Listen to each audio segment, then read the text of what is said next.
Our next speaker, Veronica, who I'm from the northeast of the US. She's from the northeast of the US. We live actually weirdly near each other. We've met in person a few times.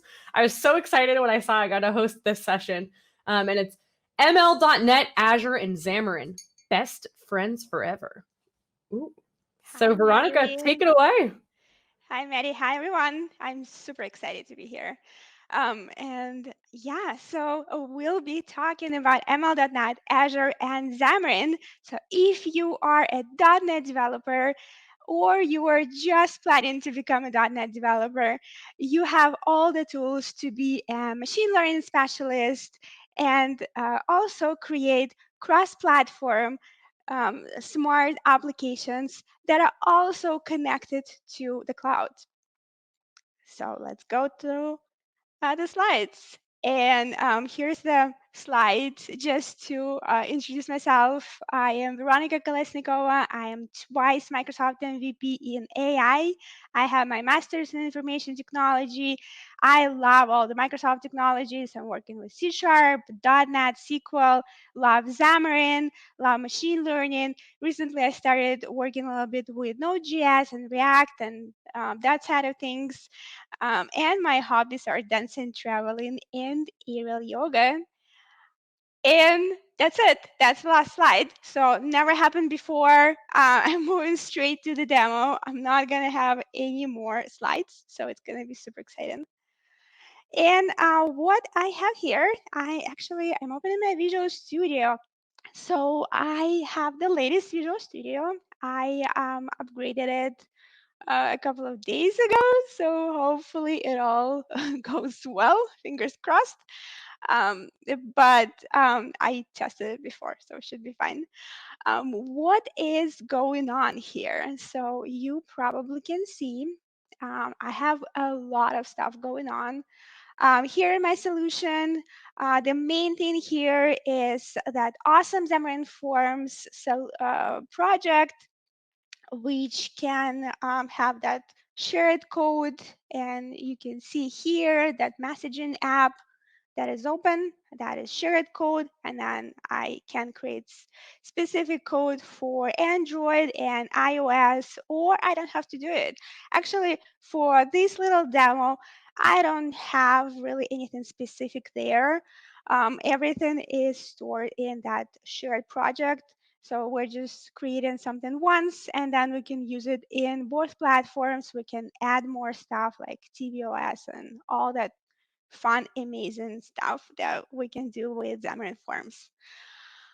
So what this application does is it actually is like a messaging system, like a SMS, and we have a form there where you can put your recipient phone number or some kind of identifier, and then your message there.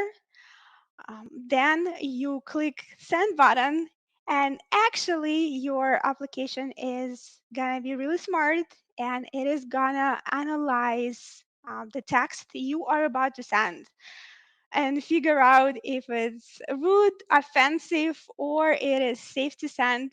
I think it is really useful application. Sometimes we don't think what kind of messages we are sending. Maybe we don't have that intent of sending something that might be rude or offensive to other people, or we're just in that mood that we actually need to send it. Uh, but we just don't think about people around us. So I think it's a really useful application there. Uh, I think yeah, you can use it anytime. So it's just a basic application here, but if you build on top of it, then it can become something really, really useful. So what I'm doing here is analyzing the text using ML.NET. And let me show you that message page, that only one page that I have there. What I'm using there is my favorite Xamarin Essentials. It's an amazing library for Xamarin developers. So you don't need to think about specifics For Android and iOS, you can just use Xamarin Essentials to connect to different um, features of the system. And here I am connecting to SMS. So basically, what Xamarin Essentials does is it's connecting your application to default messaging system in specific platform. So you are creating it once, but in Android, it's gonna open Android Messenger. In iOS, it's gonna open iMessenger by default, and then you'll be able to actually start your message in application and then transfer to a real messenger on your platform. So what I'm doing here, um, that's sending SMS. But the main thing is that send button that I mentioned. I'm checking if I have text and recipient. So that code is not perfect. So don't actually copy everything from there and say I taught you that. It's not the best architecture, but it is just for you to see the functionality and how you can connect different things together. So here I'm checking the text and the recipient, and then I am passing to that prediction method the text, and then getting the result. And based on the result, I am either displaying that alert message, it's a little warning that is saying that probably you shouldn't send that message. It is offensive or rude, or it's just not okay to send something like that. But I actually left an option to skip it and still send it because I don't know. The model is not perfect. So when you start building something like that and you have machine learning model, it might take a couple of iterations to actually make it better. And you should definitely keep improving your model. And another thing, you actually might actually want to send that message. So I'm not here to judge you. If you want to send it, you can send it. And then if the prediction is positive, so it's safe to send it, there is nothing rude or offensive there, then you can just use that send SMS um, method to send the text message to that recipient, and that's what's happening there. And now let's move to that method called test single prediction. Single prediction, because we are sending one text message to our function here, and the function is gonna have that ml.net model, and the model is gonna analyze your text and then return one prediction. You can create application which will just stream text to your model and then model analyze the stream. That will be different, but it is also an option there. So what I'm doing, and again, I am repeating, don't do it that way. I'm just trying to show you how it all works and can be connected. Let me close that. And this one here, I have so many things open. What I'm doing here, I am just sending, so that is my um, URL for, oh, that is my URL for the function. And I'm going to show you in the portal where you can get that URL. Don't just hard code your URL here in the middle of your code. That is not a good practice, especially with a secret code here. That should be definitely something private that you are not just sharing in the middle of the code. And then what I'm doing here, I'm sending the content, and in the content I have that text that I want to send. Um, and yeah, I'm just waiting for the result, and then I'm getting the response from my Azure function. And based on that response, I either display that alert, or I'm just opening the default messenger app, and you are ready to go. You are ready to send it. Okay, so I mentioned Azure function, but before we move to the Azure function, I want to talk about the model, because without the model, there won't be any benefit in the function. And what I have in the model is a really cool thing that is easy to create with ML.NET, and especially ML.NET Model Builder, which is integrated into Visual Studio by default. So you don't need to install anything. It's already there. And it's awesome. You don't have to know a lot about machine learning. You don't have to um, learn about all the types of machine learning models. It is just a UI that is guiding you through the process of creating your ML.NET model. And then when you are creating that model, you are getting it in that zip file. You can see here, mlmodel.zip in my solution. How to create that model and how to use the model builder. It is really easy. If when you have your application, it can be any kind of application, console application, web application. Here I have Xamarin Forms, so I'm just right clicking here, add in, and here I have an option, machine learning, and it is not just me. I'm sure you all have that option. If you don't, then probably you need to upgrade the Visual Studio. When you click here, you are taking a little bit. So you will see the model builder. I hope it didn't crash. Maybe it did. Yeah, so no. Yeah, that's always happens. Okay, good. It's back online. Thanks, Visual Studio. So what we have here is ML.NET Model Builder.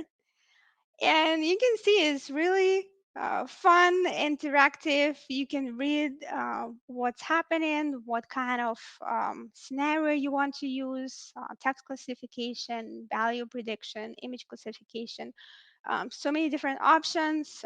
For some of them, you can use Azure ML or your local ML, and then some limited scenarios that are still work in progress, but they are available here so you can see the examples, read more about them, maybe start playing with them, but they are not 100% ready for production. So what I am choosing here for my model is text classification, because we are going to classify that message into two categories: if it's rude or offensive, or it's safe to send and it's positive. I'm getting some information about my local CPU because that type of scenario is actually targeting local CPU. And the next step, I am adding the data. It can be added using file or connect to SQL Server. I use the file. Let me see if I can find that file. It might be a little tricky. So it can be a CSV, TSV file, or a text file. I selected the file. It is taking some time. Usually it doesn't, but when you are presenting, it always happens like that. So I can select a file. I can connect it to the database, and then I am selecting the column to predict. So what I'm predicting here, and it's awesome that we have that data preview here, so you can see what kind of data you have. Usually it is good to see your data before starting working with it. You need to sanitize it. You need to make sure that it is actually valid. Doesn't have any bias. There are so many tools that you can use to actually make sure that your data is accurate. And you definitely need to do it before creating your model. But here you can see what's happening. It's a little preview of your data set. You can see I have lots of parameters here. I am only gonna take the toxic column here as a label. So I'm gonna predict only that column. And we are selecting it here. And then we can choose all the columns, but actually they are all irrelevant. And the only relevant is that one, common text. And so what I'm gonna do, I'm gonna pass the text in, I'm gonna get prediction about if it's toxic or not, if it's 0 or 1. And then I'll move to the next step. Here, you can see that it suggests time for training, but this field is editable. So you can edit the time there, make it more or less. I wouldn't recommend it to put a really low number there, because what Model Builder does, it actually uses AutoML behind the scene to figure out the best type of model for your data. And it will go through several types of models, and then when it finds the best model type, it will generate the machine learning model specifically for your data. And you just click start training. You can see it's 600 seconds, so I think it is 10 minutes, if I'm not mistaken. We don't have that much time right now, and I'm not going to do the training right now, but I can tell you what's going to happen next. Next will be the evaluate tab, where you can enter um, example of text and see the results. So you are actually testing your model if it's relevant, if it works correctly, if it returns correct result.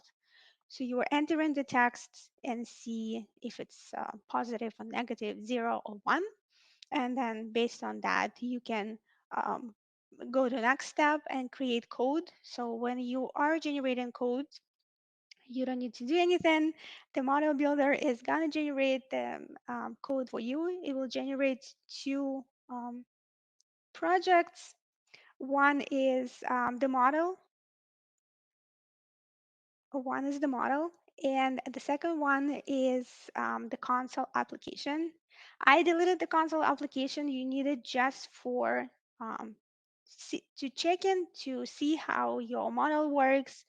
I don't need it here because I am gonna use that model in my Azure functions.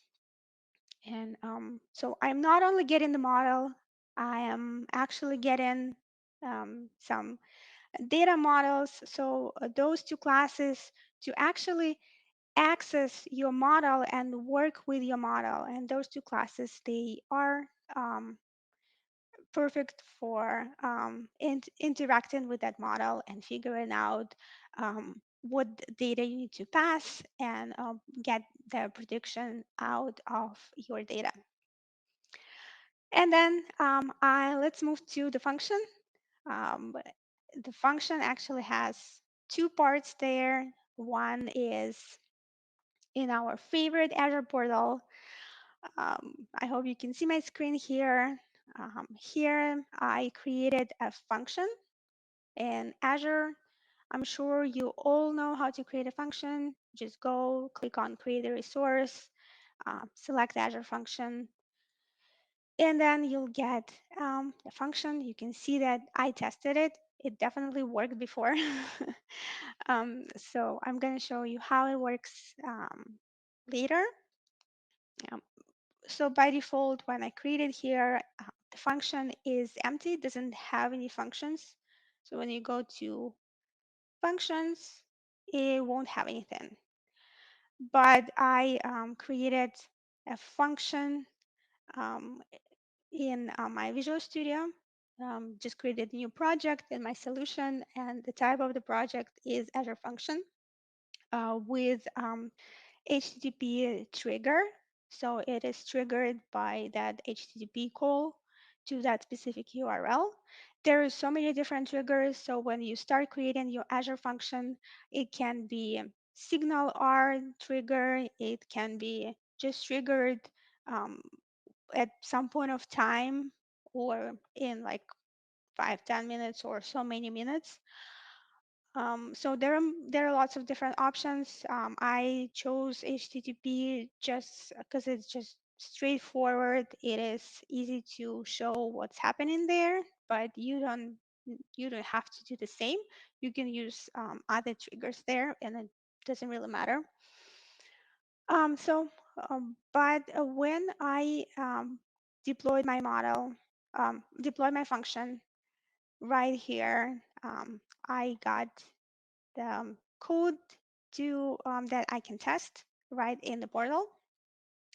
And also, yeah, I have that function get function URL. So that's where you need to click on to get that URL, which you can use in your Xamarin Forms application or any kind of application because it's just a URL.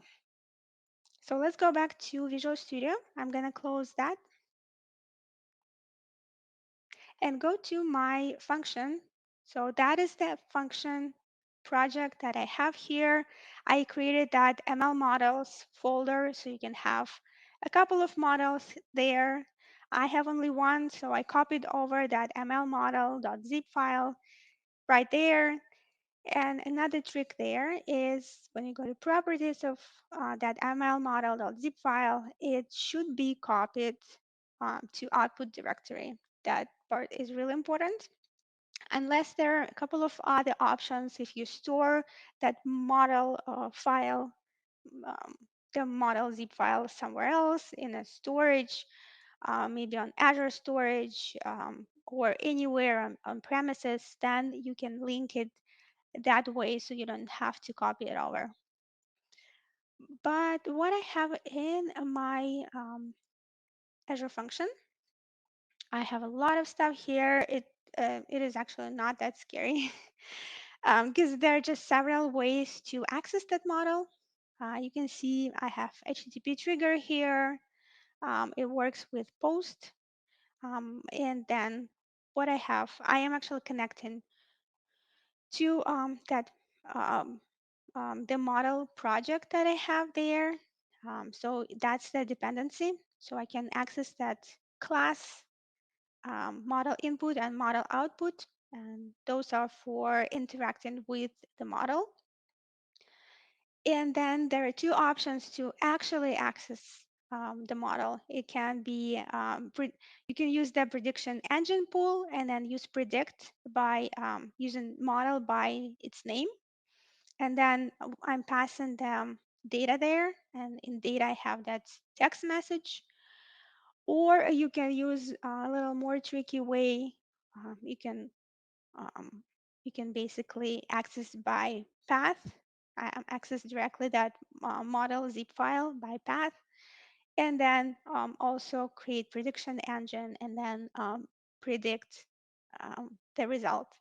If it's 0, then it's positive, it's safe to send. If it's not 0, it may be 1 there, then it's negative.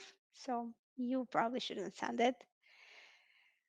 That's what's happening in the Azure function. You can just deploy it to Azure, or you can check it on your local machine using Postman or any other tools. So you basically just run it from your Visual Studio and just test it there. Or you can remote debug. So you can connect to your cloud and then debug from your Visual Studio. It can be an Azure function, or you can create Azure Web App similar way and then connect it to your Xamarin Forms application. So now let me actually show you how that application works because we don't have that much time left. And I want to show you that it actually works. I'm not just telling you all that fun stuff. Let me open my real device.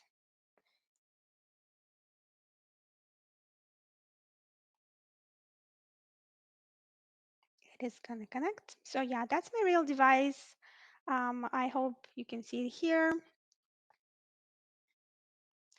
And let me actually start, um, find it in the list. That is that one. And run it. So I'm using Android device, but you don't have to use Android.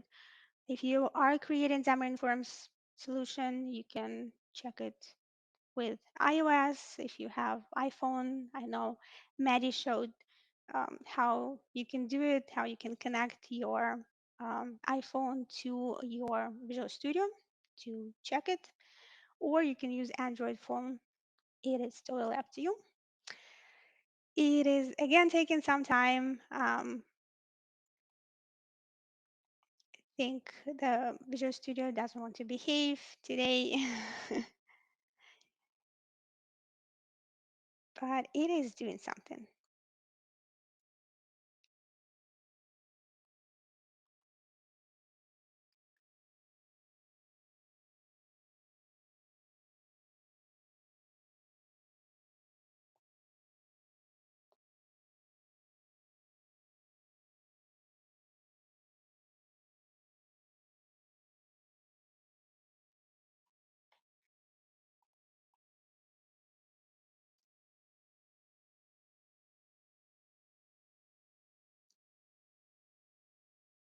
That is always awkward. It pause when it's loading the solution. And I checked it today before the presentation, but sometimes, it might take a little more time. And if it doesn't work today, then I promise I'm gonna post a video on my Twitter so you can see what kind of app that is.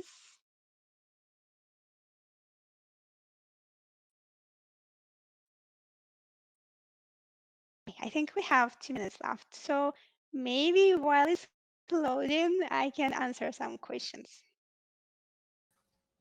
Yeah, that sounds great.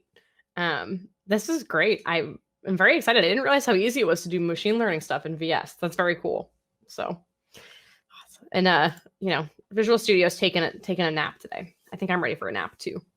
All right, we have a couple questions that are rolling in. People are very excited. Let's look at this one from Christina Porter. What's the best strategy for keeping the trained models current in production? That's a good question. So machine is like any kind of software. You need to log. I think my phone died here, but yeah, you need to keep what's going on there. So if something is not working correctly, if your end users are complaining, or if predictions are incorrect or some kind of failure happens, then you need to go back and either retrain your model or create new model with new data. Also, sometimes you have that just stream of data. So you are retraining your model maybe um, consistently once a month or once in several months. It depends on where you're using it and how you're using your model and how up to date it needs to be. Cool. Very cool. All right, we're right at 4 Eastern, 1 Pacific, whatever time it is all over the world. So I'm going to let you go. Thank you so much. Feel free to reach out to Veronica on Twitter, BreakpointV16. It's right there under her name. And hopefully I see you around sometime. See you. Bye.